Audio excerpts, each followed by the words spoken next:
Hello, everybody. Welcome to the Angle Fantasy Basketball Podcast. I am your host, Andrew. We cover both redraft and dynasty basketball content. So if you want to see everything that we make, all of our content, our dynasty rankings, all of our podcasts, everything, our articles, that can be all found in one place, anglefantasybasketball.wordpress.com. Make sure to follow us on Twitter at AngleFantasyBB. This podcast can be found on YouTube, Spotify, and Apple Music. And we also do player videos and vlogs on YouTube as well. So be sure to check that out. Subscribe to the channel if you are new. Leave a like or a thumbs up. Leave a comment as well to let us know how we're doing. So today is a redraft focused video. We are going to do a Yahoo 12-team mock draft today. I'm not sure what pick I'm going to pick at yet, but I will let you guys know once we get started. So today I am just flying solo, no guests today. So we are going to get into it, which again, is just a standard 12-team Yahoo mock draft to get prepared for the upcoming NBA season starting on the 22nd. So a lot of your guys' redraft mock drafts your real drafts are going to be taking place within the next week or so. Many of them will probably be next weekend, like on the 19th and the 20th. So let's get into it. Okay, so here we are. I ended up at the 5th overall pick. So I tried to go 6 right in the middle, but someone took it as I was trying to get it. So they put me at 5th. So we're okay with that. So here with the 5th overall pick, it looks like I'll probably miss out on what I refer to as the big four. So Wembanyama, Jokic, Doncic, and Shea. So there's a bit of a choice here at 5. I'm not sure I'm going to go with Embiid. So the real choice for me probably goes between either Giannis or Tyrese Halliburton. So first off, we of course need to see if any of the big four falls to me, and it looks like it did not. Let's think here. For the purpose of just all-around stat set, yes, I know the the free throw percentage can be an issue. I'm going to take Giannis here at number 5. So moving on here, I'm curious to see if Embiid does go quickly. Anthony Davis at number 6. That's something that I, am not opposed to this year, especially if you're looking to avoid Embiid. But of course, something like Halliburton or Jason Tatum from any of 5 to 7 or 8 is totally fine to do as well too. Like the next team up is probably going to take Halliburton, but if they take Tatum, that's not the worst thing in the world. It's just curious to see how far Embiid's probably going to go. There, he just went at 8th. Okay. So Tatum's still there. So that's an interesting way to see this first round play out. But, one of the things that I just like looking more into the first round, I don't like how Anthony Edwards is all the way up at an ADP of 10.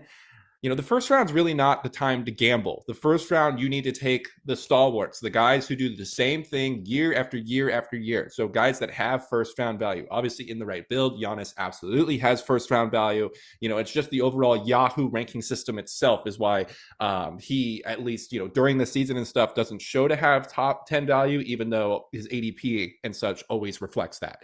So with that in mind, it leaves a lot of decisions for us in the top part of the draft here, but you always got to go with standard consistency. So Edwards just went 10th here. And he's someone who has not finished yet in, let's say, first round numbers. So within the top 12 for a Yahoo redraft season. And instead of betting on somebody to climb from second or third round to first round, it is a much better idea to just go with somebody who is already a staple within the first round instead. The time to start taking risks is maybe more towards the middle round, maybe after your first 6 picks or so, you want to kind of reach for somebody who you think is going to do better. Then that's probably more allowable. My personal preference of doing it is probably around 8 or 9 round wise, where I'm going to potentially go for somebody who I think is going to be giving a much better return for me in that area, even if their ADP might not reflect so. So I'm going to go with kind of a little bit of a different strategy here. It's a simple one. It's probably one that plenty of people do. But it's something that I'm going to be kind of trying out new this year, because normally what I would always do is best player available the first 3 or 4 picks, and then would have punt focused players the rest of the way. But I think that type of strategy kind of limits your scope of players at the very back end of the draft. So all of these drafts are always, for a standard 12 team, are always 13 rounds. And I think it should be the first 3 players you take are best player available. The 7 rounds in between that should be punt focused. And then for your last 3 rounds, which is what I'm going to be doing today, it's going back to the best player available. Because I, of course, always have my sleepers and such picked out for the end of the draft. However, sometimes I will let a punt focus kind of deter me from a specific sleeper that I was high on. So instead of doing that, I'm going to take just best player available, guy who I think is the best, regardless of what his stat set is. And I'm going to see how much of an effect that has on my team here. Okay, so few options here. Kyrie is obviously very, very interesting, as is Jalen Brunson. I think just for overall durability, what they can do, I'm probably going to go with Brunson here. Yeah, let's take him. I do like Kyrie, though. Kyrie totally would have been fine right there. I have a bit more of a belief in regards to consistency with Brunson. Now, I'm absolutely not saying that Kyrie is only going to play like 40 games or something like that. That's definitely not what I'm saying. But I think Brunson will likely play more games. And then, of course, with Tom Thibodeau, he's going to play heavier minutes too. That's really all it is. Other than that, like on like a per game average, Kyrie is better.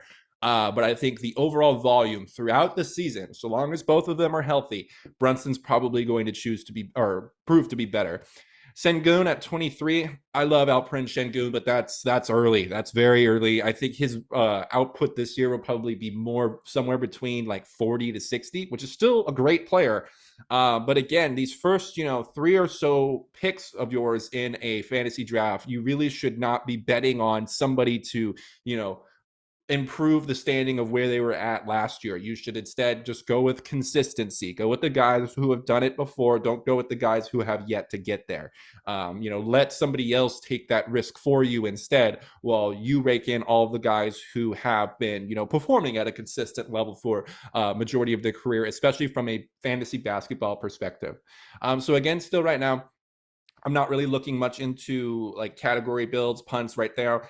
I know at least so far that I'm going to be solid at scoring, especially in efficient scoring. Both Brunson and Giannis are efficient scorers. So we're going to see how the rest of this goes. At least Giannis's defense also makes up for some shortcomings that Brunson has on the defensive end here. So now we're rounding into the third pick. For me, it's going to be coming up here. So right now it's currently on pick 26. So I think it's going to be around pick 29 for me when I go. Now, a few different options that I can go with here. But what I think I want to do, if he's still there,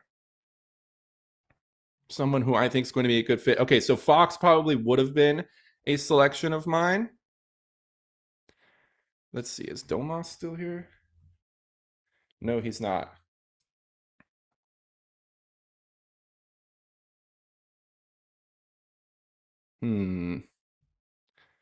Let's go with Lauri Markkanen. Okay, so Lauri Markkanen adds, somebody like the Sixers situation. Both Paul George and Tyrese Maxey are excellent players. I'm not, I'm not deterring from the current stat set that they have too much. It's just that when you join so many players together on the same team, so now it's both Maxey, Paul George, and Joel Embiid. That does have a little bit of effect for all three of them, both usage-wise and production-wise. So I'm not saying fully avoid the Sixers, but at least where I was picking at, which was pick 29. I would rather pick somebody who, Markkanen pretty much has the Jazz to himself. There's not like another second player on Utah who's, coming for Lauri's usage or anything like that. So that's why I went with him. Again, another efficient scorer, good 3-point shooting. He can rebound too, which fits in with what Giannis does. So now looking more at my build here, I have efficient scoring, high scoring, good rebounding right now too. Brunson also provides me with some assists. So I'm thinking for my next pick, I'm going to need to go with assists because that's also something that Giannis provides too. So maybe, one of those true point guard molds, like like what Fred VanVleet provides, like what De'Aaron Fox provides. I know Fox has already been picked, obviously, and VanVleet just went right there. So someone providing, let's say, assists and defense, I think would be a good pick for me here. The other direction I could go in is, let's say, for my 4th round pick, I can go with somebody like Myles Turner to try to lock down blocks right now, because obviously Giannis provides blocks Lauri provides some. He's not the best at defense. But if I really want somebody to come in to help nail that down, that I could go with a Myles Turner. And, because you have to think about, you need to compete with whoever it is that has Wemby if you want to be good at blocks. So some of these teams, as they're getting drafted, might need to almost go a little bit overboard on the amount of blocks that they're going with. If if you're a team without Wemby, it's something that might have to happen. Somebody like Bam Adebayo still being on the board at 37 overall is pretty surprising. I did not see something like that coming. I mean, Jaren Jackson Jr. still being on the board, that's fine. But yeah, seeing Bam still here, who's someone who generally gets drafted in the second round, is kind of surprising. So he's fallen quite a bit here. There goes Jalen. There goes J-Dub from OKC at 38. Fine with that pick there. So we're starting to get closer to me. We have 5 picks until my turn here. There's above me, Jalen Johnson, Bam Adebayo, Jimmy Butler, Desmond Bane are all still there. Jaylen Brown just got picked. Derek White is still there too. Also available to me would be John Morant, Franz Wagner, Emmanuel Quickley. Up here in the 40s, that's too early for me for Quickley. Mostly leaning towards Myles Turner at this moment in time. But Derek White could for sure be a good fit for this team too. But I'm just trying to think here, just overall upside for what these guys can provide. It is tough. It is tough indeed. Derek White, you're betting on, a repeat of an amazing season that he had last year. He's so very much complementary to so many different types of builds. And so as a guard providing out of position steals and blocks, that's critical. So that's kind of where I need to make the choice. If I want somebody who's super well-rounded like a Derek White, or if I want to lean into one direction of a particular build with somebody that like, say, a Myles Turner. Also an excellent player to pair alongside Brunson, Giannis, and Lauri is Zion Williamson. But I just think there'd be a bit of a lack of defense for me overall if I went with those 4 guys first. And this is the round where I'm going to start focusing a little bit more on a punt as well too. So I'm going to go ahead and take Myles Turner here with my 4th pick. So this is at 44 overall. Turner is somebody who could, even if he ends up in, let's say, like the 50 range, production wise at the end of the year, maybe even 50s or 60s, at least on this particular build, that's magnified a little bit because we're starting to see what the punt might be here. So that was the most, still not fully dedicated to a particular punt quite yet, but mostly wanted to lock down a specific defensive category as early as I can. And blocks are pretty hard to find. So getting Turner here is going to help a lot with that. And then when it rounds back to me with my next pick, I'm definitely thinking I need to get some assists to complement both Brunson and Giannis on this squad too. So far, everybody is an efficient scorer. So it looks like field goal percentage is going to need to be in my build. Right now, Turner doesn't really get to the free throw line as much as people might think he does. And then, of course, Brunson and Lauri Markkanen are great free throw shooters too. So I might also be able to easily stomach the potential free throw issues with Giannis too. So no clear punt yet, aside from probably turnovers. I mean, turnovers are something are almost always like an automatic punt for me. I very, very rarely or pretty much never build a team around, punting having turnovers in my build, planning to win that category. I almost always ignore turnovers and focus on the other 8 categories in my build because it's like, it's an easy trap to fall into if you're focusing specifically on having a low turnover team. Sometimes your team's going to have insanely low usage, and then that means your guys aren't going to produce enough for you. So the only time where that might work out is if you are fully dedicated to the punt points build, which is a thing. That is absolutely a viable build out there that people use. But yeah, it's just, it's not something I normally like to do because I like, the watchability factor as well too. I like to watch my guys play, and I like to watch guys be exciting when they play too. So when there is those punt points builds, it's not very exciting to watch those types of guys play throughout the year. And that's an underrated aspect of fantasy basketball is, watching games, seeing one of your guys make a 3, go boom, fantasy points, that one's for me, something like that. That kind of goes away if you go with the fabled punt points build. So a few different options here. The Jarrett Allen, the Fro, is still available. That's very interesting. Oh, I love Brandon Miller as well too. This is somewhat of a gamble betting on him taking a leap upwards this season, but it might be something that I'm willing to take. So it is my turn to draft. I'm avoiding Jamal Murray like the plague, I should say. Miles Bridges is here, DeMar DeRozan, Jarrett Allen. I'm gonna try to choose between Jarrett Allen or Brandon Miller here, but I think I'm gonna have to go with Allen just because it's, again, complementary to the boards that Giannis, Turner, and Markkanen provide. And this should lock down blocks for me too. So I don't really need to pay a ton of attention to blocks, maybe until the end. And then, of course, high field goal percentage scoring. So we obviously are in a situation where we do not need to punt points right now. Giannis, Markkanen, and Brunson are excellent scorers. So taking on two guys like Turner and Allen, who are still decent scorers, but not, like 20 point per game or obviously 30 point per game, like what Giannis can do types of guys, it doesn't have too big of an impact on my points. If anything, Turner and Allen are, like at least third or fourth options on their team. They get a good amount of points usage on there too. And then, someone like Turner can shoot threes as well. So didn't end up getting my point guard right here in round 5. So coming around to round 6, this might be the time where that happens. Like I'm seeing Cam Thomas, D'Angelo Russell, that's very interesting, is on the wire right there. Josh Giddey is on the wire right, or on the options right here too. Ooh, Isaiah Hartenstein is here too. Damn, that's gonna be tempting. That's gonna be, if he's there, that'll be tough for me to avoid as well too. I might go very center heavy early on here. In order to get some more complementary players towards the end. There goes Brandon Miller at 62.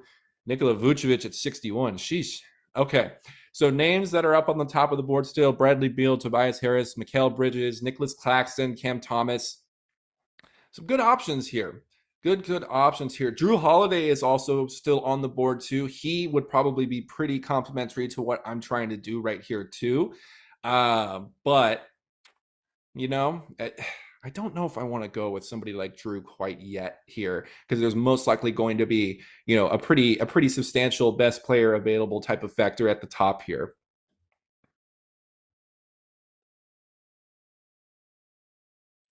Man, Hartenstein's going to be very, very tempting to get if he's still there. I don't know if I'm going to be able to avoid it. Again, I still think I'm okay on points getting carried by Brunson, Markkanen, and Giannis there. But I do have a bit of concern with my assists. Obviously, Hartenstein does provide some assists, but so does, obviously so does Brunson, Giannis. Jarrett Allen's assists got a lot better last season too. Not to say that he's, a staple or carrying you assists in any way, but they absolutely did get better. So with some of these options here, we could look at potentially D'Lo. But I'm not sure if D'Lo is going to be the best fit with the rest of the squad or the best overall player available. I think guys like Hartenstein and like Jrue Holiday are better. So I think I'm going to have to go with Hartenstein here. We're really locking down big man stats. Hartenstein does pretty much everything. He is a 9 category darling per se. He is somebody that is probably going to be well expected to lock in to like top 80 value this year, upside of top 40 or 50 value. But I think, a safe range for him to land at, it's like within the 60s, which is right where I got him at. I just picked him at 68th overall, which is okay.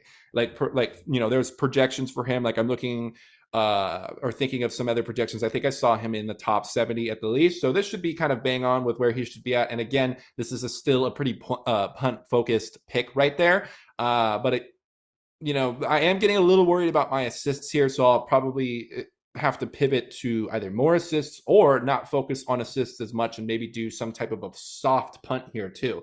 The one category I am not liking for me so far is steals. So in my mind, the top category that I am considering punting is for sure steals at this moment in time. Not quite ready to punt threes just yet. Brunson obviously makes them. Lauri makes a shit ton of threes. Myles Turner is pretty decent at threes too. And that's one of the easiest categories to rescue for yourself at the end of a draft too. So right now, probably the most likely punt at this moment in time is steals. And I'm really not somebody who likes to go heavy punts in my initial draft. I only like to punt, like for sure hardcore punt one category, and then maybe soft punt one or two other categories. I come out of the draft with maybe 3 punts at most. And then during the season, because I like to retain that flexibility, there can be some options on the wire for yourself that you might pass up during the season because of the specific punt that you're going for. And that's not something that I want you to do. So maintaining some flexibility with your punt is crucial.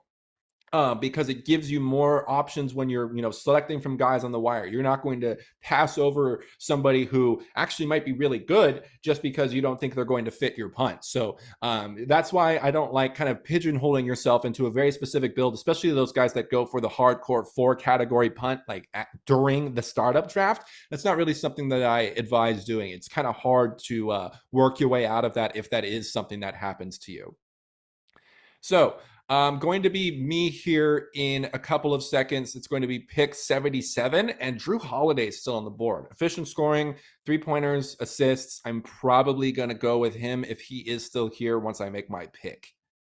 So let's see if this next guy is going to probably take Anthony Simons. I'm most likely assuming he is going to. So now I'm finally adding in another point guard with the assist to complement Brunson and of course Giannis. And this is not going to be one of those point guards who, chucks up some shots and shoots 42%, which was a bit of a risk for me if I were to go with, let's say, a D'Angelo Russell. So someone who's much safer in that regard is the Celtics version of Jrue Holiday. Jrue Holiday has always been a very, very solid 9-cat player, and getting him here at 77 feels like solid value. Somebody who could, produce in the upper 70s or lower 60s range throughout the season. And then someone who's, of course, very complementary to what I'm trying to do. Doesn't really get a ton of steals these days, but does get some out of position blocks. But I mostly just wanted the assist complement to Jalen Brunson and Giannis to help out with that. So I think we're still keeping our heads above water with assists here, because Hartenstein does have an underrated passing game as well too, and that's something that's for sure going to blossom on OKC. I mean, if you guys have been watching them, some of the off-ball action and cuts that these OKC guards are making, such as Caruso, J-Dub, Shea, all of them, and Hartenstein's finding them cutting to the basket. Aaron Wiggins is going to be great for that too. So this is going to be a very, very fun team to watch. That's going to be one of my main league pass teams, because obviously here in Los Angeles, the Lakers will be always blacked out for me. I, of course, have other ways of watching the Lakers, other potentially illegal stream ways to watching the Lakers. But I do have a league pass, membership that I got for free last year. Shout out to Jason Tatum's shoe promotion during the All-Star break. There was I don't know if it was a glitch or whatever, but everybody in my whole server got free league pass for a year just due to going on and voting for what Jordans Jason Tatum should wear during the All-Star game. So I'm going to be taking full advantage of that this year. And I think the main league pass teams I'll be watching is, of course, OKC. And then the Houston Rockets are another team that I love watching too. So some of these teams outside of the Lakers, those will be 2 of my main ones. I'll probably watch a good amount of Hornets games too, just because I like Brandon Miller a lot. But yeah, it's gonna be a fun year. So getting a bit closer to my pick, we are now in the 80s. Guys like Trey Murphy, Jalen Suggs, Jonas Valanciunas are up towards the top of the board here. I would love for Kuminga to fall to me. So my next pick's going to be at 92. If I can grab Kuminga there, I would be ecstatic. So we're going to see how that goes. OG Anunoby getting drafted right around his ADP at 83. That's awesome. I love that. I love that for whoever it was that got him there. Okay. Some other potential sleepers. This is where that range where that could start happening. Now, I don't suggest reaching really far down into the draft if you're somewhere around this range to grab a person that you believe is going to be a sleeper for you. But there is some leeway here where you don't always have to go with, the best player available or best complementary punt player available. I would say maybe round like 10 is your best time to do that, to kind of reach for somebody that you believe in, because hopefully taking the best player available in the last 3 picks after that is going to make up the difference for you, just in case if maybe you should have taken somebody a little bit better instead of reaching in, round 9 or 10 or something like that. Because the middle portion of the draft, as well as a little bit of the late portion, is really where your fantasy season is won and lost. So with that in mind, ooh, yes, Jonathan Kuminga made it to me. Love that. Love the fit with Giannis, with Brunson, Jrue Holiday, Lauri Markkanen. I don't really care about that bad free throw percentage. That's fine with me. Great field goal percentage, great scoring. Kuminga, love that pick at 92. Very, very happy about that one. And now that's giving me some leeway too to potentially reach a little bit on either my 9th or 10th round pick. Like, for example, I'm a big Nas Reed guy. I could easily reach for him around this range. I could also go for like an Amen Thompson in this range too. Because obviously last year, Amen didn't end up, being super 9-team relevant. There were some points in the year where you could stream him and he was useful. But as opposed to being, fully deserving of being drafted in like round 9 or 10, I'm not quite sure if he's there yet. But of course, this is the situation where people are kind of betting on him to make a big impact this year and make that leap in production. A lot of us are very, very high on Amen. He's an excellent 9-category player. So we're of course excited to see where he goes. And once we're getting outside of the 100s range here, again, you need to be careful because I would say between round 7 and 10 is where your draft is won and lost. But you could at least give some leeway for one of those picks to be a little bit of a reach or gambling on somebody that you expect to have much better output and production than they would have had in years past. So Brandon Podjemski went at 95, Jabari Smith Jr. at 96. So that person was probably reaching a tiny bit on Podjemski. I probably would have tried to get him in like 11 or 12. So it's about to get to me. And now that I've been talking him up so much, I might go with the gamble for Amen Thompson. I could go with maybe stashing somebody like a Kristaps Porzingis, but I'm kind of overkill right now on those types of stats. So let's take a gamble here. Ooh, RJ Barrett is there too. All right, I'm switching this around. I'm going with RJ.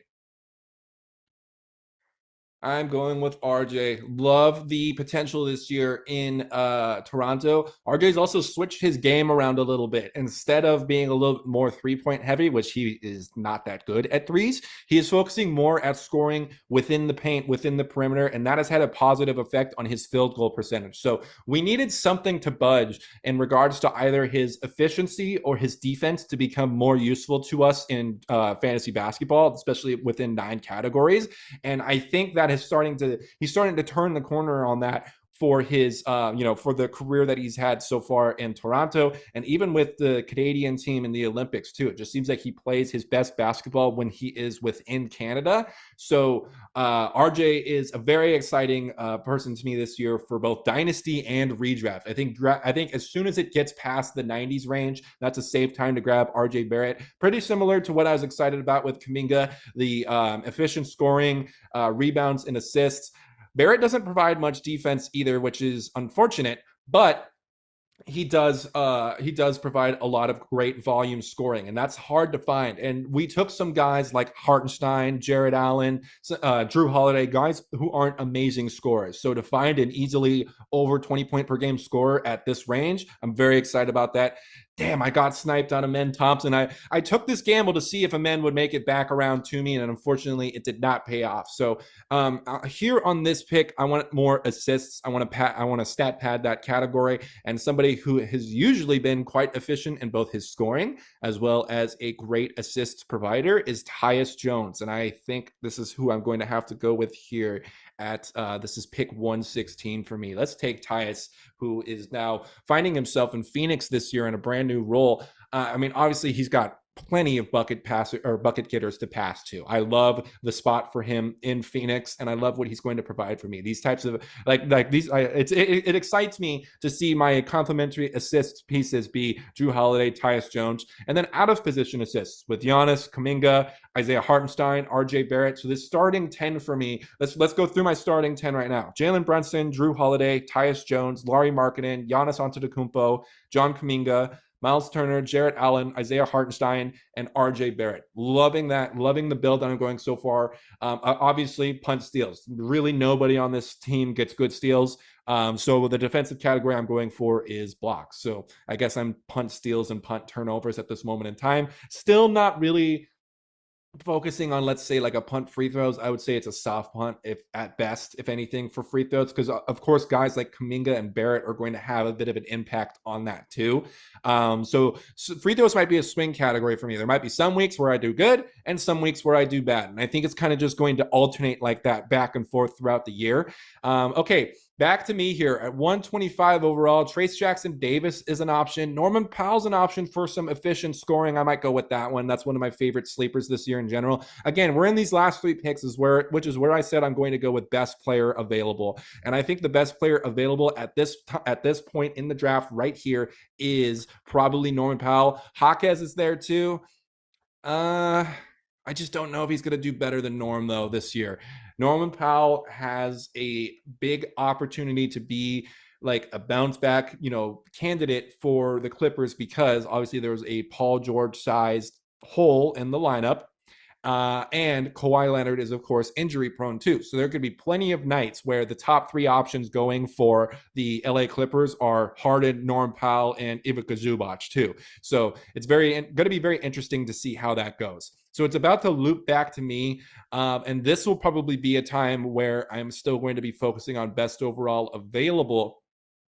Now, we have some options here, like maybe a Grayson Allen is a good option.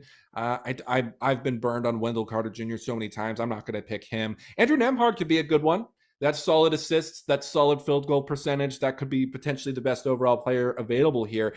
I know like Yahoo keeps suggesting Jaquez to me, who I don't even see towards the top of the section here. Oh, there he is listed at 158.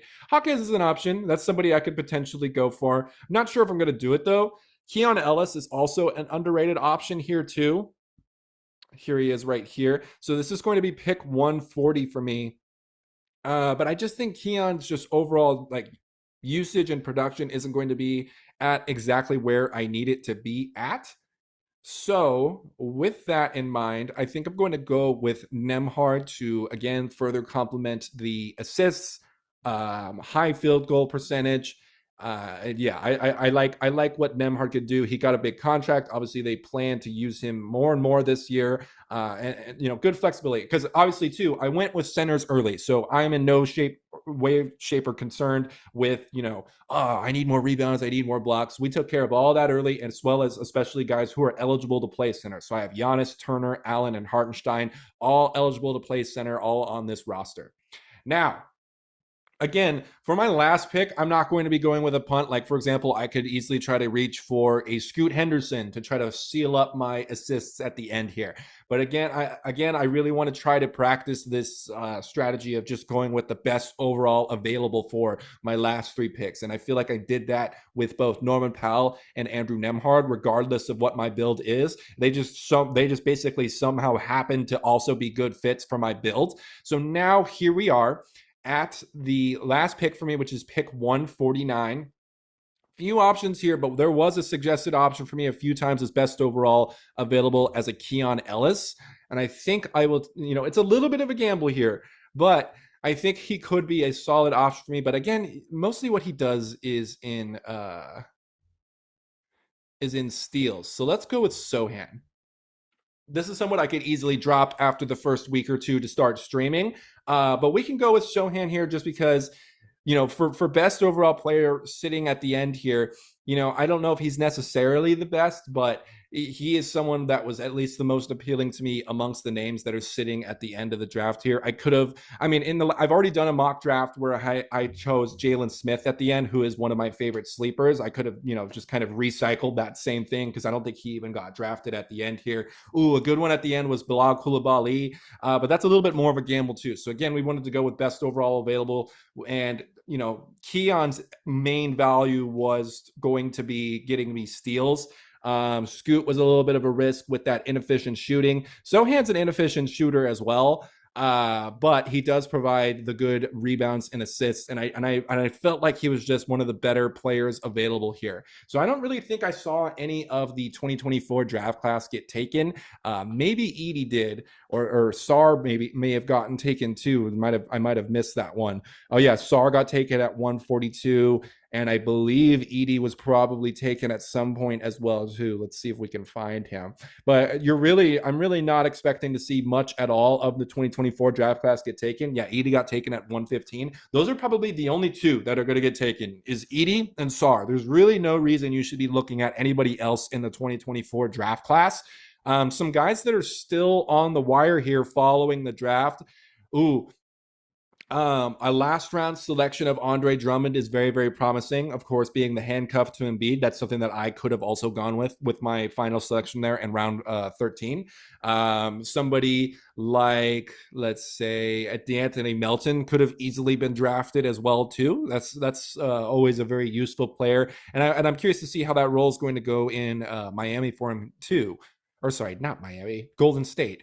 TJ McConnell is still there. Nembhard's kind of starting to take his place in the order. Max Strus is solid.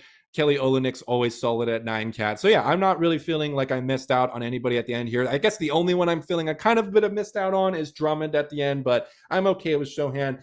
Obviously, he can produce well for me, at least for while I have him. And then if I need to stream him, I have no problem cutting Sochan and losing that, or using that last roster spot as a streaming spot. So that's going to do it for us today. Let's go back over my full roster of 13 here. So this is not in the order that I drafted them. This is just in the order of what they're displayed on my screen. Jalen Brunson, Jrue Holiday, Tyus Jones, Lauri Markkanen, Giannis Antetokounmpo, John Kuminga, Myles Turner, Jarrett Allen, Isaiah Hartenstein, RJ Barrett, Norman Powell, Andrew Nembhard, and Jeremy Sochan. So I have 4 centers, no worries at all about making sure the center position is filled. Plenty of rebounds, plenty of blocks. I took care of assists and scoring towards the back end of my draft, and then went with the best overall player available in my last 3 picks, which was Norman Powell, Andrew Nembhard, and Jeremy Sochan. So pretty excited about this build. This was picking from number 5 overall, but let me know about what you've done. If you are currently about to be picking at number 5 in your upcoming draft and you've been trying to practice, do some mock drafts, share some of those mocks with me. Let me know on Twitter. Let us know in the comment section of YouTube what you're starting to see when picking at pick 5, and let me know how I did today with my draft today too. So that's going to do it for me here. Again, be sure to like this video, subscribe to the channel if you are new. Check us out on Twitter at AngleFantasyBB. Check out the website, anglefantasybasketball.wordpress.com, and we'll catch you guys next time. See ya. Captain, always gotta look for him. Beat so tight, I almost put a hook on it. Verse so fire, I almost put a cook on it. Had this shit jumping, looking like I put a foot on it. Got 100 on the dash when I book Sonic. Only game that I play, got a rook on it. Got a flow so hard that it looks solid, y'all be cynical.